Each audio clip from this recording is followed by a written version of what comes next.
সমীরণ Das, কুজন cultural একাডেমির শিল্পীরা।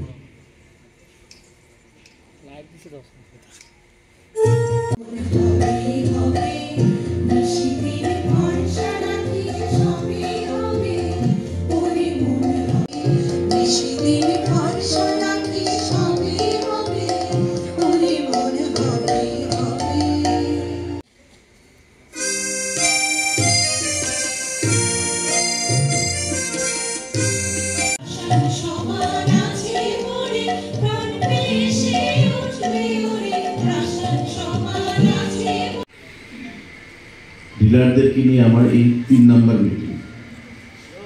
আজকে গত 3 দিন আগে আমাদের রক্তদান শিবির এবং তার কয়েকদিন আগে আমাদের রবীন্দ্র ভবনে দপ্তরের তরফ থেকে সারা রাজ্য ভিত্তিক যে আমাদের মত বিনিময় সভা ছিল। যেহেতু নিজের দপ্তর বা আমি এই দপ্তরের মন্ত্রী, দায়িত্ব আমারও রয়েছে, আমি নিজে দায়িত্ব সেখানে এড়াতে পারি না। তাই পরপর এই 3টা কর্মসূচিতে উপস্থিত হওয়া এবং বাকি 2টো কর্মসূচিতে বিস্তারিত আমি আলোচনা করেছি, সেই বিষয়ে আমি যাচ্ছি না। আপনাদের দাবি দেওয়া সেগুলো আমি আগেও বলেছি, এখনো বলছি, এগুলো আমার উপর ছাড়ুন। আমি গৌতমবাবুকে বলবো, প্রদীপ চন্দ্র মহোদয়কে, যে আপনাদের রাজ্য কমিটির একটা ডেলিগেশন টিম, আমি ডাইরেক্টরকে বলেছি, ডাইরেক্টরকে নয়, আপনি সুযোগ নিয়ে টাইম নিয়ে আমার সঙ্গে মিট করবেন, মেমোরান্ডাম নিয়ে কনফারেন্স রুমে 5 জন বা 6 জনের একটা প্রতিনিধি আসবেন।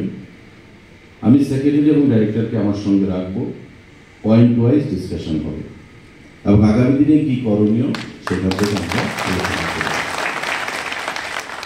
এটা হচ্ছে আপনাদের দাবি দেওয়ার বিষয় নিয়ে। আরেকটা কথা হচ্ছে, আজকে নতুন কমিটি ঘোষণা হবে এই এনসির অধীন। এটা পার্টি এবং আমি মিলে এটাকে আমরা করেছি। অনেকের পছন্দ হতে পারে, নাও হতে পারে, কিন্তু এই কমিটিটা আলোচনা ক্রমে আমরা আগামী মার্চ মাস অব্দি রাখবো। মার্চ মাসের পর কাজকর্ম আমরা দেখব, দেখে পরবর্তী সময় আমরা পরবর্তী সিদ্ধান্ত গ্রহণ করব। এটা কারোর পক্ষে কারোর বিপক্ষে নয়। যেহেতু নতুন করে একটা পথ চলা আপনারা শুরু করেছেন এবং এটা অনেকের বিরুদ্ধে অভাব অভিযোগ সেটা থাকতে পারে, আর এটা এমন কোনো কমিটি নয় যে আমি এই কমিটিতে স্থান পেলাম কি পেলাম না তাতে আমার অনেক কিছু লাভ লোকসান হয়ে যাবে, বা আকাশ পাতাল হয়ে যাবে, বা রাত দিন হয়ে যাবে, দিন রাত হয়ে যাবে, এমন বিষয় নয়। চলার পথে সংগঠনকে সুন্দরভাবে পরিচালনা করার ক্ষেত্রে একটা কমিটি থাকলে প্রয়োজনীয়তা তার রয়েছে, আমরা উপলব্ধি করতে পারি। এবং যেটা খুব সিস্টেমেটিক, যে এখানে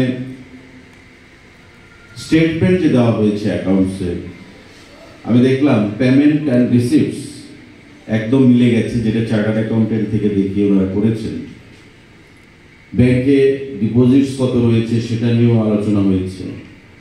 একটা স্বচ্ছতা, যে জিনিসটা প্রতি সংগঠনে প্রতি যে ফোরাম সেটাতে আমরা আশা করে থাকি। আমাদের যেমন একটা বৃহত্তর ভারতীয় জনতা পার্টির সংগঠন, তার একটা ট্রেজারার রয়েছে, বুকস অফ অ্যাকাউন্টস মেনটেন করা হয়, পেমেন্টস কত, রিসিপ্টস কত, আমাদের এক্সপেন্ডিচার কি হচ্ছে প্রতি মাসে সেগুলো আলাদাভাবে হিসাব করা হয় এবং দিল্লিতে আমাদের দলের কাছে তার হিসাব পেশ করা হয়। এমন প্রতি দপ্তরে আমরা বলি ক্যাশিয়ার রয়েছে বা অ্যাকাউন্টেন্ট রয়েছে, তারা সেই হিসাবগুলো রাখে। তো এই সংগঠনেও এমন একটা সুন্দর সিস্টেম তারা করেছে, আমি আপনাদেরকে ধন্যবাদ জানাচ্ছি। এবং যেটাই করবে নতুন কমিটি, রাজ্য কমিটির সঙ্গে আলোচনা করে তারা করবে, যাতে করে সারা রাজ্যে, কারণ আগরতলা পৌর পরিষদ রাজ্যের বাইরে নয়, আগরতলা পৌর পরিষদ রাজ্যের বাইরে নয়, রাজ্যের ভিতর। তাই আলাদাভাবে আপনারা আজ থেকে যে নতুন কমিটি হবে এবং যারা বিদায়ী কমিটিতে ছিল অনেকেই, তাদেরকে আমরা ভালো কাজ করার জন্য অনেক অনেক শুভেচ্ছা জানাচ্ছি। এই সম্মেলন আপনারা আয়োজন করেছেন, প্রত্যেককে একটা ছাতার তলায় আনার জন্য আপনারা একটা ভূমিকা গ্রহণ করেছেন। এবং একটা কথা বলে যে united we stand, divided we fall. আমরা যদি ইউনাইটেড থাকি, এই যে দেখুন আপনাদের দাবি দেওয়া, আপনারা যদি ইউনাইটেড থাকেন সরকার থেকে, দপ্তর থেকে, সেগুলো দাবি দেওয়া পূরণ করতে অনেকটাই সুবিধা হবে।